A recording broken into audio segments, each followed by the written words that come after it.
ফেসবুকের ব্যাংক সেটআপে আপনি visa card ব্যবহার করতে পারবেন কিনা আজকের এই ভিডিওটি আপনি শেয়ার দিয়ে আপনার টাইমলাইনে রেখে দিন, যে কোনো সময় আপনার প্রয়োজন আসতে পারে।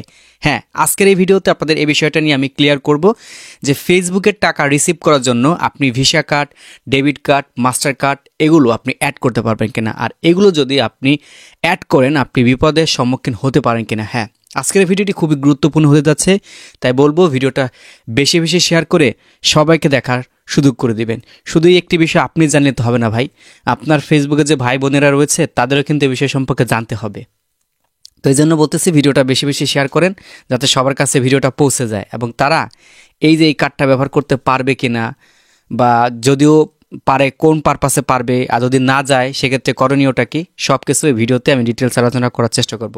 ওকে, তো প্রথমেই আপনাদের আমি একটা বিষয় দেখাই যে আসলে এই যে কার্ডটা আমরা ব্যবহার করতে পারবো কিনা।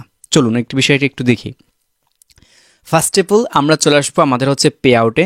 দেন পে আউটে আসার পর এখানে দেখতে পারবেন এই যে পে আউট মেথড, ঠিক আছে। পে আউট মেথডে এখানে যে ব্যাঙ্ক অ্যাকাউন্ট আছে এই ব্যাঙ্ক অ্যাকাউন্টে আমরা একটা ক্লিক করব। আচ্ছা, ক্লিক করার পর দেখতে পারবেন এখানে আপডেট দেওয়া আছে, আপডেটে একটা ক্লিক করে দিলাম। আপডেটে ক্লিক করে দেওয়ার পর এখানে দেখতে পারবেন আমরা পেমেন্টের সোর্স হিসেবে করতে পারবো, অর্থাৎ চয়েস করতে পারবো ফেসবুক আমাদের পেমেন্ট করবে ম্যানুয়ালি, লিঙ্ক ব্যাঙ্ক অ্যাকাউন্টের মাধ্যমে, আর হচ্ছে লিঙ্ক ইউর পেপাল অ্যাকাউন্ট। তো বাংলাদেশে তো আপনার পেপাল সাপোর্টেড না, এটা আমরা অ্যাড করতে পারবো না। তো অ্যাড করার জন্য আমাদের প্রথমটাই কিন্তু অ্যাড করতে হবে।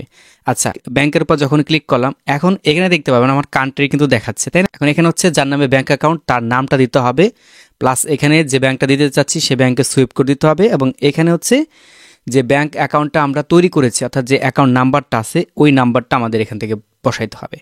এখন আমরা যে কাজটা করি, দেন একটা ব্যাঙ্ক অ্যাকাউন্ট তো করি, যেমন ধরেন এটা আমি ইসলামী ব্যাঙ্কে অ্যাকাউন্ট করেছি, আমার অ্যাকাউন্ট নাম্বার কিন্তু আলাদা, আর এখানে কার্ড নাম্বার কিন্তু আমার আলাদা, তাই না। তো দুইটা জিনিস কিন্তু আমার ভিন্ন। এখন আমরা অনেকেই কাজ করি কি, এই যে এখানে যে আমাদের নাম্বারটা আছে, যে নাম্বারটা আছে, ঠিক আছে, এই নাম্বারগুলো আমরা এখানে টাইপ করে অ্যাড করে দেই। এরপর দেখা যাচ্ছে ফেসবুক আপনাকে পেইড করে দেয় ঠিকই, কিন্তু ব্যাঙ্ক কিন্তু আপনার এটা রিসিভ করে না, কারণ আপনি যে নাম্বারটা দিয়েছেন আপনার ব্যাঙ্কের নাম্বারটা দেন নাই, আপনি কার্ডের নাম্বারটা দিয়েছেন। তো এরপর ফেসবুক তো আপনাকে পেইড দেখাই দিবে, এবং এই ডলারটা আপনি পেতে কিন্তু ভাই কার্ড করে আপনাকে পুরাইতে হবে। অনেক সময় দেখা গেছে এটা পাওয়া যায় না, কারণ ফেসবুকের সাপোর্ট সিস্টেম আমরা খুব ভালো করে জানি যে কেমন। এখন বিষয়টা হচ্ছে তাহলে এই কার্ডটা কারা ব্যবহার করতে পারবে, এই কার্ডটা কারা ব্যবহার করতে পারবে। হ্যাঁ, চলুন এখন দেখে দিচ্ছি এই কার্ডটা কারা ব্যবহার করতে পারবে। এটা দেখানোর জন্য আমি সরাসরি ফেসবুক পেজ ওপেন করে নিলাম। এতটুকু যে বুঝতে পারতেছেন আশা করি যে আসলে আমি কি বলতে যাচ্ছি আপনাদের সাথে। আমি এখান থেকে প্রফেশনাল ড্যাশবোর্ডে চলে আসব। আসার পর এখন এখান থেকে পে আউট সেকশনে চলে আসবো। এই যে দেখতে পারবেন পে আউট সেকশন, পে আউটে চলে আসবো। পে আউটে চলে আসার পর এখানে দেখতে পারবেন যে সমস্যা দেখা দিয়েছে আর কি। আমি এখান থেকে পে আউট সেটআপে যদি ক্লিক করি এখন দেখতে পাবেন এখানে অনেকগুলো অপশন চলে আসছে পেমেন্ট মেথড হিসাবে, ঠিক আছে। এখানে আছে আপনার সরাসরি ব্যাঙ্ক অ্যাকাউন্ট, তারপর আছে ব্যাঙ্ক ট্রান্সফার, ঠিক আছে। এরপর এখানে দেখতে পারবেন যে পেপালের কথা বলছে, এরপর এখান থেকে ডেবিট কার্ডের কথা বলতেছে। তো এটা তো আমাদের ডেবিট কার্ডই, তাই না। তো আমি এখান থেকে ক্লিক করলাম। এখন এখান থেকে ক্লিক করার পর নিচের দিকে দেখতে পারবেন এখানে বলা আছে যে inter your debit card info two link your pay out method, prepaid card are not supported, মানে আপনার প্রিপেইড কার্ড এখানে সাপোর্ট করবে না। তার মানে হচ্ছে এখানে হচ্ছে আপনার পোস্টপেড যে ডেবিট কার্ডগুলো আছে সেই কার্ডগুলো ব্যবহার করতে হবে, আর এটা ভাই আমাদের দেশের জন্য না, এটা আমাদের দেশের জন্য না, ঠিক আছে। তো আমি এখান থেকে পে আউট সেকশনে যদি চলে আসি, এই যে দেখতে পারবেন এখানে যে ইউনাইটেড কিংডম দেওয়া আছে। তো ভুল করে আমরা যারা অন্য কান্ট্রি দিয়ে থাকি দেন তাদের কিন্তু এই সমস্যাটা দেখা দেয়।